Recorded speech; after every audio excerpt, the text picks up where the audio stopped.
본문 말씀을 보겠습니다. 고린도전서 9장 9절 10절 2절 보겠습니다. 고린도전서 9장 9절 10절 제가 봉독합니다. 모세의 율법에 곡식을 밟았도는 소에게 망을 씌우지 말라 기록하였으니 하나님께서 어찌 소들을 위하여 염려하심이 아니냐. 오로지 우리를 위하여 말씀하심이 아니냐. 과연 우리를 위하여 기록된 것이니 밭가는 자는 소망을 가지고 갈며 곡식을 떠는 자는 함께 얻을 소망을 가지고 떠는 것이라. 아멘. 오늘은 뿌리는 자와 거두는 자 다르죠. 분명히 다릅니다. 이것은 사역이 다르다는 것을 이제 우리에게 보여주고 있는 거예요. 뿌리는 자와 거두는 자. 뭐 이것이 더 낫다, 좋다, 뭐 이런 차원은 아니고요. 사역이 다른 거예요. 씨를 뿌리는 사람들이 있고 뿌려진 씨가 자라서 이제 열매 맺어 거둘 때 거두는 사람이 있다. 이게 사명이 다른 것이죠. 사명이. 그래서 때와 시기를 알아야 되는데 때와 시기를 알아야 거둘 수 있는 거죠. 아니 곡식이 익지도 않았는데 거둘 수 없는 것이고요. 분명히 거두려면 곡식이 익어야 거두는 거기 때문에 이 시기를 잘 분별하는 것이죠. 이 시대에. 그래야 시기를 잘 분별해야만이 대비도 하고 준비도 할 수 있는 거 아니겠어요? 그러면 우리가 세상 돌아가는 거라든지 또 교회의 모습, 성도들의 상태 전체적으로 보면 지금은 분명히 추수 때다. 왜 그러냐? 추수 때라는 것을 어떻게 알 수 있느냐? 지금 전도가 안 돼요. 옛날같이. 그리고 떨어져 나가는 사람들은 엄청나요. 이단에 빠지거나 아니 교회 다니다가 믿지 않거나 이런 사람들이 많아요. 그러니까 이게 그쪽에 빠지거나 믿지 않거나 떠나가는 사람은 특정인 거죠. 말할 것도 없이. 왜? 우리는 구원이라는 것은 이루어가는 거기 때문에 홍해를 건너온 것으로 끝난 게 아니에요. 예수 믿으면 교회 다닌다 해서 끝나는 게 아니라 믿음은 지켜가면서 가는 거예요. 상황이 오고 어려움이 오고 문제가 닥칠 때 이 믿음으로 그 일들을 지키면서 나가는 것이 믿음이에요. 그런 의미에서 분명히 이 시대를 볼 때 추수 때가 됐다. 그렇죠? 그러면 오늘 10절에 뭐라고 했어요? 밭 가는 자는 파종하기 전에 이제 우리 밭을 가는 사람은 뭐예요? 파종하기 전에 해야 될 일이 있어요. 파종이 뭐예요? 씨를 뿌리는 게 파종이죠. 여기서 씨를 얘기할 때는 말씀입니다. 말씀. 그런 말씀을 어디다 뿌려야 되느냐? 에레미야 4장 3절에 두 가지를 말합니다. 묵은 땅을 기경하라. 묵은 땅에다가 씨를 뿌려본들 만약에 싹이 난다 하더라도 자라지도 못할 것이고 열매도 못 맺습니다. 아니 묵은 땅이 뭐냐? 영적으로 옛날 사고방식, 습관, 자기가 가지고 있는 사상과 주관적인 사고, 또 자아적인 고착과 자기 것으로 가득 찬 거, 이런 데다는 말씀이 씨가 떨어지지도 않고 자라지도 않죠. 새 땅이 돼야 돼요. 새 땅. 새 마음이 돼야만 말씀이 뿌려졌을 때 싹이 나고 자라는 것이지, 옛날 믿지 않을 때 생각 사고를 가지고 살아간다면, 옛사람으로 산다고 한다면 절대 자랄 수가 없다. 그래서 두 가지를 말합니다. 묵은 땅을 기경하라. 기경은 뒤집어 엎는 거예요. 갈아엎는 거. 갈아엎는 것이 기경이에요. 지금 가지고 있는 생각을 다 갈아엎어서 새 마음으로 바꿔야 한다는 거예요. 새로운 사고, 새로운 가치, 새로운 목적, 이런 것으로 이제 바꿔줘야 열매를 맺는다. 또 두 번째로 뭐라 했냐면 가시덤불에 파종하지 마라. 가시덤불. 그러니까 묵은 땅을 기경하지 말고 묵은 땅을 기경하고 가시덤불에 파종하지 말라. 가시덤불이 뭐예요? 어지러운 마음이에요. 혼잡하고 복잡하고 다잡하고 생각이 정리가 안 되고 이런 사람한테 아무리 말씀을 뿌려본들 의미가 없어요. 그 말씀이 들어가서 싹이 나고 자라날 수가 없는 겁니다. 그래서 이제 갈아엎혀야 되는데 누가복음 9장 62절에 손에 쟁기를 잡고 뒤를 돌아보는 것은 하나님 나라에 합당치 않다. 갈아엎는 거지. 쟁기는 갈아엎는 거예요. 속의 땅을 우위로 다 이제 엎어버리는 거예요. 완전히 이제 새 사람으로 바꿔지는 거죠. 생각의, 사상의, 삶이, 가치가 바뀌어져야 우리가 이제 씨를 뿌렸을 때, 이 말씀에 씨를 뿌렸을 때 거기서 자라고 열매 맺는다. 그렇게 볼 수 있습니다. 그래서 밭을 갈고 씨를 뿌리는 자가 있는가 하면 그 다음에 열매를 거두는 추수할 일꾼이 분명히 있는 거죠. 이것은 언제 말씀이냐? 예수님께서 마태복음 9장 37절에 제자들에게 말씀했어요. 추수할 것은 많은데 추수할 일꾼은 적으니라. 그럼 추수할 것은 많은데 추수할 일꾼은 적으니라고 말했을 때 추수는 아무나 안 한다 이 소리예요. 추수하는 일꾼은 누구나 할 수 없다. 아무나 할 수 없다 이 얘기예요. 그렇죠? 그러니까 이사야 5장 2절에서도 이제 극상품 포도나무를 심을 때 어떻게 했습니까? 땅을 파죠. 땅을 파서 돌을 재야죠. 돌이라는 것은 굳어있는 마음을 말합니다. 우리 굳어있는 마음, 돌짝밭 같은 마음, 길가밭 같은 마음, 가시떨기 같은 마음, 이런 데는 백날 뿌려본들 열매가 자랄 수도 없고 맺을 수도 없다. 이제 두 가지로 계속적으로 두 가지로 이제 말씀을 드린다면 분명히 지금 시대에 맞는 메시지 누구나 안전합니다. 똑같은 목사님이시고 사역자지만은 시대의 말씀을 전할 수 있는 말씀을 전하는 사람들은 추수하는 일꾼들이에요. 그러면 오늘 지금 어떻게 하고서 씨를 뿌려야 되느냐? 회개를 시켜야 되는 거예요. 회개 복음을 잊혀야 되는 거예요. 회개하고 복음을 믿으라. 회개하고 죄사함을 받으라. 회개가 돼서 새로운 마음과 새로운 심령이 됐을 때 말씀이 뿌려졌을 때 열매 맺어 자라는 것이 그렇지 않은 데다가는 아무리 뿌려본들 자라다가 주저앉고 무너지고 깨지고 떠나가고 다양한 거죠. 두 가지의 일꾼이 있어요. 분명히 사명자가 두 가지. 고린도전서 3장 6절에 나는 심었고 아볼로는 물을 주었고 나가 바울인데요. 사도 바울이 심었고 이제 아볼로가 물을 준 거예요. 말씀. 그러니까 교회를 데려오는 사람이 있고 데려오는 사람들을 양육하는 사람이 있고 다른 거죠. 그게 바로 누선 아이를 낳고 나오면은 양육하고 다 다른 거예요. 사역이. 그런데 입장에서 쭉 보면 요한복음 4장 36절에 이렇게 말씀하죠. 거두는 자가 이미 싹도 받고 영생에 이르는 열매를 보으나니 영생에 이르는 열매라고 그랬죠. 분명히. 거두는 자가 이미 싹도 받고 영생에 이르는 열매를 보으나니 이는 뿌리는 자와 거두는 자가 함께 즐거워한다. 함께. 그래서 뿌리는 자와 거두는 자는 전혀 다릅니다.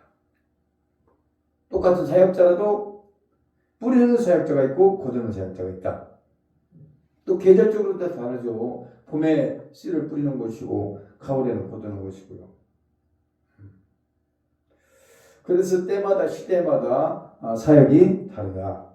그래서 요한복음 4장 37절에 뭐라고 했습니까? 한 사람은 심고 한 사람은 거두고 한 사람은 심어요. 한 사람은 또 거둬요. 그래서 이게 이제 다 사역들이 다르다. 그런 입장에 이제 보면 됩니다. 그러면 이제 우리가 아까 예수님께서도 추수할 곳은 많은데 추수할 일꾼이 적으니라 이렇게 말씀하셨죠. 안타까운 모습으로 그 말씀을 하신 거예요. 예수님이. 도대체 추수할 일꾼들이 없는 거예요. 적은 거예요. 그러면 추수를 하려면 맨손으로 할 수 없잖아요. 그러면 추수할 수 있는 일꾼들은 네 가지를 이 도구를 갖고 있어야 돼요. 아니 추수하려면은 분명히 도구가 있어야 추수를 하지 맨손으로 추수할 수가 없는 거기 때문에 추수할 도구가 네 가지가 있는데 새 타작기계가 나옵니다. 이사야 41장 15절에 보라 내가 너를, 그래서 여기서 이제 너가 야곱입니다. 이가 날카로운 새 타작기계로 삼으리니 네가 산들을 쳐서 부스러기를 만들 것이며 작은 산들을 겨같이 만들 것이라. 그러니까 여기서 산이라는 말은 교만한 자를 말합니다. 교만하고 오만하고 자만하고 이런 자들을 깨뜨려 부셔서 겨를 만들고 부스러기를 만들려면 아주 예리하고 날카로운 말씀으로 이치해야 되는 거죠. 이거 누가 하겠어요? 안 해요. 시험 들까 봐 않고 교회 안 나올까 봐 않고 안 씁니다. 새 타작기가 뭐예요? 말씀이에요. 말씀. 어떤 말씀이에요? 예리한 말씀. 시대를 향하여 바로 외치고 영혼들을 막 바로 깨우치고 깨트리고 막 이런 말씀. 그러니까 언제나 말씀을 전하면 두 가지로 나눠진다고 그랬잖아요. 그래서 심판은 다른 걸로 하는 게 아니에요. 말씀을 해보면 두 가지로 나눠져. 은혜 받는 쪽, 시험 되는 쪽. 날카로운 말씀을 외치면 회개하면서 가슴을 치면서 돌아오는 자 복이고, 이게 이제 스데반 설교와 베드로 설교가 다른 거죠. 스데반 설교는 들은 사람들이 돌을 들고 스데반을 죽이려고 쳤고, 베드로가 설교했을 때는 어찌할꼬 하면서 회개하며 통회하고 돌아왔잖아요. 이 말씀으로 심판하는 거예요. 말씀을 전하는데 한쪽은 떠나가고 한쪽은 회개하며 돌아오고, 이게 이제 추수하는 기계입니다. 타작기계. 왜 그러냐? 하나님의 말씀은 운동력이 있어 예리한 낯선 검보다도 예리하다고 했잖아요. 사도행전 4장 12절에. 그래서 영과 혼과 및 관절과 골수를 찔러 죽이기까지 하고 사람 마음과 생각을 감찰하신다. 그러니까 말씀이 예리하다는 거예요. 예리해요. 막 칼이 아주 막 시퍼렇게 갈아진 그런 말씀으로 잊혀버리면 둘 중에 하나 나와요. 한 사람들은 시험대로 떠나고 한 사람들은 회개하고 주께로 돌아오고. 이게 이제 도구예요. 도구. 새 타작기에. 두 번째 마태복음 3장 10절에서는 추수하는 도구가 도끼잖아요. 도끼. 이미 도끼가 나무 뿌리에 놓여 있으니 열매를 맺었느냐 안 맺었느냐에 따라서 도끼를 쓰는 거예요. 그래서 이미 도끼가 나무 뿌리에 놓여 있으니 좋은 열매를 맺지 아니하는 나무마다 찍혀 불에 던지리라. 무서운 얘기죠. 이것은 열매 없는 나무 의미가 없죠. 그건 아무 가치 없어요. 땅만 버리고 세월만 허비하고 시간만 허비할 뿐이에요. 농부가 열매를 바라보고 농사를 짓고 엄청난 돈을 투자하고 가을에 가서 열매를 거두기 위해서 하는 것이지, 그것이 없다면 무슨 소용이 있습니까? 얼마나 그게 마이너스예요. 그래서 열매를 거두는 것이 바로 도끼다. 이것도 역시 말씀입니다. 말씀. 도끼가 지금 모른다는 거예요. 나무는 존재들을 말하는 것이고 도끼는 말씀이에요. 말씀을 외쳐보면 이제 정체가 드러나요. 마태복음 3장 12절에 추수할 도구가 또 키가 있어요. 키. 손에 키를 들고 있습니다. 손에 키를 들고. 키를 드는 목적은 뭡니까? 알고 본 거둬들이고 쭉정이는 밖에 내버리려고 하는 것이죠. 그래서 키를 들고 까불러 본다는 거죠. 그래서 자기의 타작마당을 정하사. 타작마당은 어디겠어요? 교회입니다. 교회. 어디서 타작을 하겠어요? 아니, 교회에서 말씀을 듣고 말씀대로 살든지 아니면 떠나든지 둘 중에 하나인데, 타작마당은 교회예요. 알고 본 모아 곡관해드리고 쭉정이는 꺼지지 않는 물에 태우리라. 이게 구체적으로 에레미야 19장 7절에 나와요. 내가 그들을 그 땅의 여러 성문에서 키로 까불는다잖아요. 기재된다. 그 자식을 끊어서 내 백성을 멸하느니 왜 이렇게 까불을까요? 왜 이스라엘 백성들을 까불을까요? 그 뒤에 나오는 말씀이 중요해요. 이는 그들이 자기들의 길에서 돌이키지 아니하였습니다. 자기들의 길. 내가 곧 길이요 진리요 생명이신 예수, 그 길을 따라가야 되는데 자기들의 길이 뭐예요? 자기들의 길이 자기들의 길에서 돌이키지 아니했기 때문에 그렇다. 자기들의 길은 죄와 사망의 길이에요. 우리 하나님을 따라가고 말씀을 따라가는 것이 생명이지 자기들의 길은 죄와 사망의 길입니다. 그 다음에 이제 마태복음 4장 29절에 한 가지 더 나오죠. 낫이 나오죠. 다. 추수할 수 있는 도구 중에서 낫이 나와요. 그런데 낫을 언제 쓰느냐? 열매가 익으면 낫을 대나니 그랬어요. 그렇죠? 너무나 당연한 얘기죠. 열매가 익으면 낫을 대나니 이는 추수 때가 이르렀습니다. 그럼 이 시대가 아까 처음에 말했듯이 추수할 시기 아닙니까? 뭘로 봐도 성경을 근거를 보든 시대적인 것을 보든 사람들의 상태를 보든 뭘로 봐도 지금은 추수할 때는 분명합니다. 그러니까 익으면 낫을 된다는 것은 지금 예리한 말씀으로 영혼들에게 깨우쳐야 된다는 거예요. 계시록 14장 15절에 거기서도 낫이 나오죠. 또 다른 천사가 성전으로부터 나와 구름 위에 앉은 이를 향하여 큰 음성으로 외치되 당신의 낫을 휘둘러서 거두소서. 땅의 곡식이 다 익어 거둘 때가 되었습니다. 다 익었다잖아요. 거둘 때가 돼서 거둬야 한다는 거예요. 근데 거두는 도구가 뭐다고요? 말씀이에요. 네 가지를 얘기했지만 종합적으로 다 말씀을 의미하는 거예요. 말씀은 말씀인데 어떤 말씀이냐? 예리한 말씀. 듣기 쉽지 않은 어린 신앙들은 듣기가 어렵겠죠. 예리한 말씀입니다. 아모스 9장 13절에서도 뭐냐면 파종하는 자와 곡식을 거두는 자 두 가지가 나와요. 파종하는 자는 뿌리는 자죠. 곡식을 거두는 자는 뭐예요? 추수하는 자예요. 근데 거기서 쭉 보면은 여호와의 말씀이니라 이렇게 나와요. 처음에 여호와의 말씀이니라.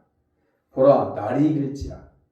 날이 온다는 거죠. 그때에 파종하는 자가 곡식 추수하는 자의 뒤를 이으며 파종하는 자가 곡식 추수하는 자를 뒤를 이으며 이것은 다르다는 걸 말합니다. 파종하는 자와 추수하는 자 다르죠? 그러니까 마치 율법은 몽학선생이라고 했지 않습니까? 몽학선생. 율법이 어디까지 필요하냐? 예수님이 오실 때까지. 그래서 바톤 터치라는 거예요. 바톤 터치. 지금까지 복음을 뿌려왔던 목사님들을 쓰시고 이제는 그들이 손을 이제 거둘 목사님들에게 터치한 거예요. 바톤 터치. 왜? 아무나 거두는 건 아니니까요. 뿌리는 분은 뿌리는 것으로 쓰임 받으셨지만 거둘 때는 그런 분들은 아직 안 됩니다. 예리한 말씀을 외칠 수가 없어요. 외치지도 않고요. 그래서 분명히 추수와 일꾼은 다르다는 것을 좀 성경에서 계속 보여주고 있잖아요. 이게 뭐 곡식을 얘기하는 것 같습니까? 이게 아니에요. 다 영혼들을 위해서 비유적으로 말씀하는 거예요. 그럼 이제 시대마다 때마다 각자가 해야 될 사명이 분명히 다르게 있다는 것을 성경에서는 기록합니다. 그러면 지금 이 시대가 분명 추수의 때임이 틀림없는 것 맞잖아요. 네. 그러니까 지금은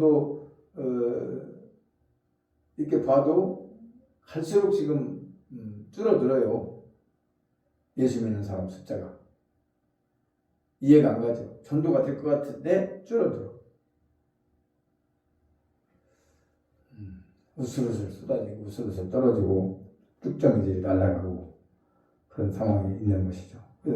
그래서 알곡이라는 것은 끝까지 환난, 풍파, 고난, 역경 이런 걸 다 견디고 이기고 그러면서 남아있는 자예요. 주님 앞에 붙들려 남아있는 자. 예수님은 포도나무고 가지잖아요.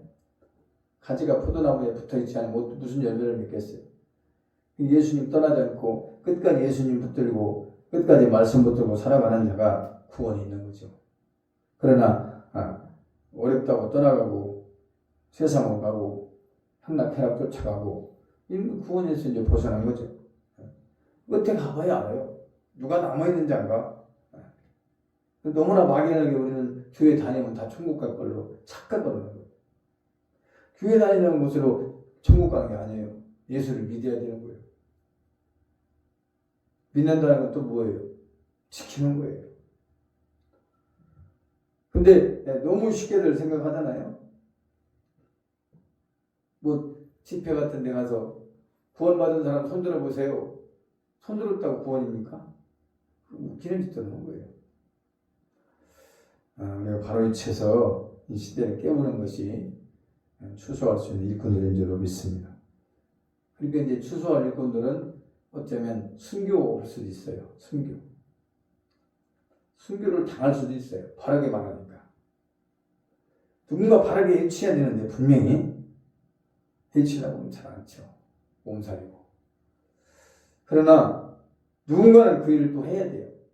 세례요한이 그 시대에 유대 지도자들을 막 깨트린 것처럼 독사의 자식들이라고 하면서 너희들이 어떻게 아브라함의 자손이라고 생각하느냐? 어림도 없다. 그러니까 이 시대도 분명히 추수할 일꾼들은 메시지가 다릅니다. 다를 수밖에 없어요. 또 달라야 돼요. 형평볼 수는 없죠. 아니 씨를 뿌리는 거와 곡식보드는 분명히 다른 거죠. 이게 어떻게 똑같아? 그래서 적다는 거예요. 추수할 일꾼이 적다. 안치 그걸 누가 하려고 그래요. 욕먹을 짓을. 그러니까 교회도 정말로 바르게 해치면 안 한다잖아. 교회를 안 한다잖아. 근데 우리가 마태복음 24장을 보면 착하고 충성된 종에게는 뭐라고 했어요? 착하고 충성된 종에게 모든 소유를 맡기리라. 하나님 바보 아니시죠? 하나님 양들을 누구에게 보내야 될까? 어느 교회에 보내야 될까? 어떤 종에게 맡겨야 될까? 모르겠습니까? 마지막 때 이 시대 추수할 시기에 어떤 교회에 어떤 목회자에게 내 양들을 맡겨야 될까? 아이고 있잖아요. 뭐 한 달을 뺏어서 10달을 남긴 자에게 줘버리잖아요. 한 문화 땅에 묻어졌던 자 주잖아요. 그러니까 하나님이 하실 일이기 때문에 소망을 가지고 오늘 본문 말씀처럼 뭐라고 그랬죠? 밭 가는 자는 소망을 가지고 갈며 또 곡식을 떠는 자는 함께 얻을 소망을 가지고 떠는 것이다. 소망을 갖는 거예요. 저 사람들은 소망을 가질 거고 밭에 가는 사람들은 또 곡식을 떠는 자는 추수할 일꾼들은 또 소망을 가지고 떠는 것이죠. 사명이 다르다 이 얘기예요. 네가 좋다 나쁘다 뭐 이거 평을 하는 게 아니라 그러나 사명이 다르기 때문에 아무나 그 사명을 감당할 수는 없다 그 얘기예요. 그래서 이제 뭐 추수할 일꾼들은 목숨 내놔야 되는 거고요. 할 수 있는 소리를 다 해야 되고 할 말을 다 해서 영혼들을 깨우는 것밖에 없습니다. 착하고 충성된 종들만이 때에 따라서 양식을 나눠줄 수 있다. 분명합니다. 그러니까 한 영혼이라도 영식을 중요한 게 아니라 바르게 깨우쳐서 이 시대를 준비하고 천국 가게 만드는 것이 사명의 본질이에요. 그 이상 뭐가 있어요? 교회가 뭐예요? 영혼들 살리는 곳이고 영혼들을 깨우는 곳이고 결국은 천국 백성 만들어서 하나님 나라에 드리는 것이 그게 사역이고 사명이고 교회가 본질이 할 일인 줄로 믿습니다. 교회는 다른 것으로 목적이 되면 안 돼요. 다른 것이 갖춰야 되면 안 돼요. 한 영혼 어떻게든 간에 이 마지막 때를 깨워서 천국 보내서 하나님께 영광 돌리는 것이 그것만이 가장 값진 일이고 보람 있는 일이고 귀하게 쓰임받는 일인 줄을 믿습니다. 그래서 이제 여기서 바울이 이 고린도전서 9장을 보면 쭉 보면 이제 한 영혼에 대한 관심이 여기에 집중되어 있어요. 한 영혼. 그 말씀이 어디 나왔느냐? 19절에 보니까 내가 모든 사람에 대해서 자유로우나 모든 사람에게서 자유로우마. 바울이 말하는 거예요. 9장 19절에. 스스로 모든 사람에게 종이 된 것은 내가 자유롭게 살 수 있는 사람이다. 그 얘기예요. 그렇지만 내가 종처럼 사는 이유가 있다. 그게 왜 그래요? 더 많은 사람을 얻고자 합니다. 한 영혼이라도 더 구원받게 하기 위해서 내가 종처럼 이렇게 할 수 있다. 계속적으로 나오는 말씀이 지금 쭉 이어지는 말씀이 그 얘기를 계속해요. 그러니까 사도 바울의 사상은 다른 거 없어요. 한 영혼, 한 영혼이 바로 세워지고 그 한 영혼이 바로 세워진다면 나의 모든 것을 던질 수 있다. 그 얘기예요. 그러니까 멋있는 거죠. 사도 바울. 그래서 이제 9장의 마지막에 바울이 왜 이 얘기를 하면서 마쳤느냐. 9장 맨 마디를 지면서. 지금 제가 아까 말씀드렸던 내용이 계속 이제 이어지고 있는데 9장 27절이 중요한 말이죠. 내가 내 몸을 쳐 복종하게 하는 것은 내가 남에게 전파한 후에 자신이 도리어 버림을 당할까 두렵다. 똑바로 외치지 않아가지고 만약에 고린도전서 9장 27절 자기가 똑바로 외치지 않으므로 저들이 만약에 지옥 간다. 그렇다면 어떻게 되겠습니까? 버림받는 거죠. 버림받을 확률이 얼마든지 있어요. 바울이 이렇게 말한 거 보면 그래서 정말 똑바로 외쳐야 되고 똑바로 또 믿어야 되고 그런 시대가 되지 않았나 싶습니다. 기도하겠습니다. 좋으신 하나님 아버지, 분명히 사역과 사명은 다를 수 있습니다. 파종하는 자와 곡식 거두는 자는 다릅니다.